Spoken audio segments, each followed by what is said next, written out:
Tamawashi, 本日より休場. Here's a sad way for a record to go. Tamawashi's 18 plus years of perfect attendance thrown away like a used COVID test kit after a colleague came back positive. 1,448 successive appearances was fourth on the all-time list. Also gone today was Nishikigi's 16-year feat of zero absence.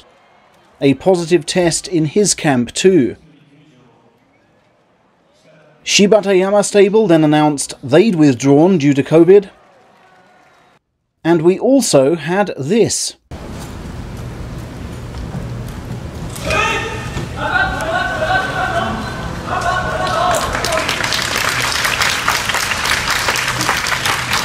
Hitoshi, just as he did last September, winning Division 5 for Oitekaze stable. But a short while later came this message from backstage, hurriedly passed to the judges. Endo had caught COVID, and all other Oitekaze men were out. 5 of them are in Division 1, hence the distinct lack of bouts.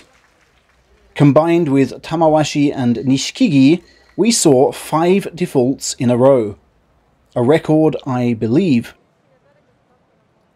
And as Nishikigi gifted the win to Ichinojo, Teruno Fuji was the only joint leader in real action.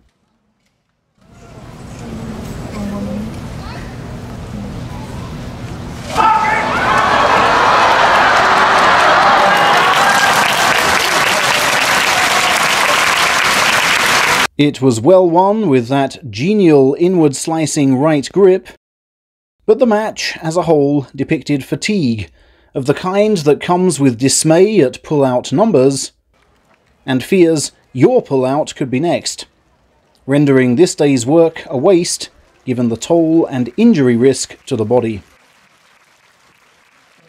But despite the painfully slow schedule, as I promised, it was better than yesterday. There were beautiful sporting moments.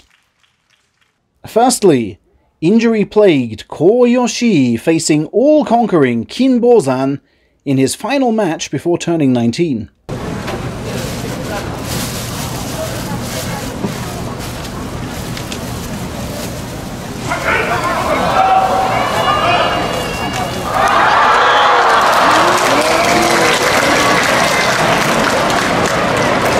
The referee says Bozan, but this angle says otherwise, and the judges have to call it in, not least to prolong the audience dream of underdog success.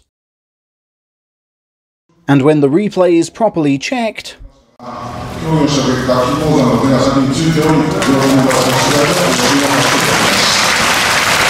they find in Yoshi's favour.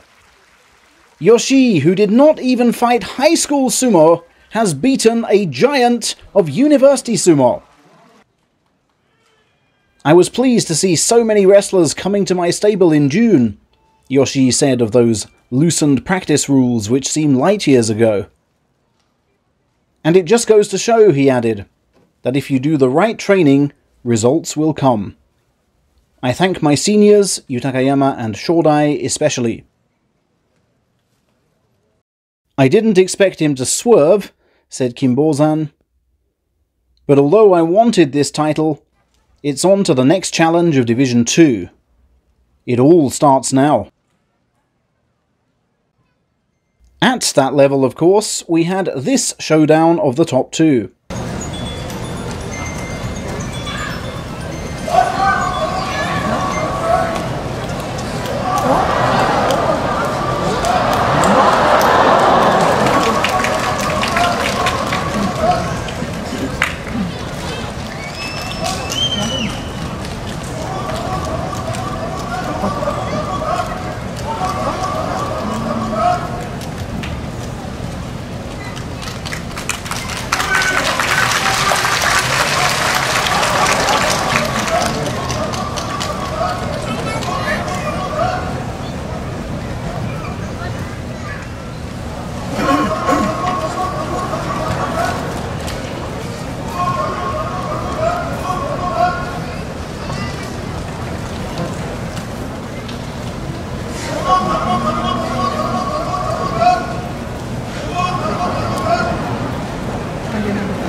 And ultra-methodical Ryuden took the spoils. At 190 centimeters, he's unused to staring at wrestlers' armpits, but reasons here that if his head's stuck, it might as well go lower so he can ram upwards with the shoulder and bend the knees for extra bounce. What a master of belt fighting angles he is. And, to reduce our remaining schedule, I hope he wraps it up tomorrow. Finally, we have the main man I've come to cover, no doubt about it. My aim, since his suspension I guess, has been to give my loyal viewers the closest look at his comeback story. I'm sure you agree we got that. And I've even been back twice since that was shot. I can tell you that in training he worked on resistance, getting Asagyokuse to drive and test his legs and hips, which are in cracking shape. Facing him for the 4th tier crown was Wakataka Kage's junior Dai Seizan, who I've shown you twice against Kotote Bakari. 2 of only 3 pro defeats he'd had coming in. To add to the drama, Asa's coach would be watching from ringside, and the referee was his own stable's Kimura Satoshi. Were he to lose, imagine the collective despair.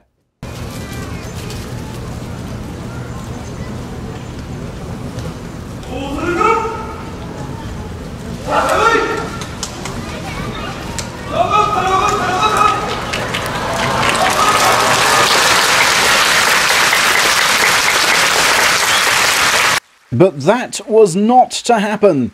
No way! Those bison-like shoulders and yak-like legs are just as strong as in Ozeki days. He says stronger. That force in signature stance sends Daiseisan packing with left leg airborne, as if raised for the cameras. They say I'm an Ozeki and I just can't lose. Of course that brings pressure at this level, said Asanoyama. But thanks to my master and the entire stable, I'm back and I'm here to repay them step by step. He's been wronged by a system whose failings I think you see more clearly. But he's commendably learned to process that and fight for justice from within. Thank goodness he's still here.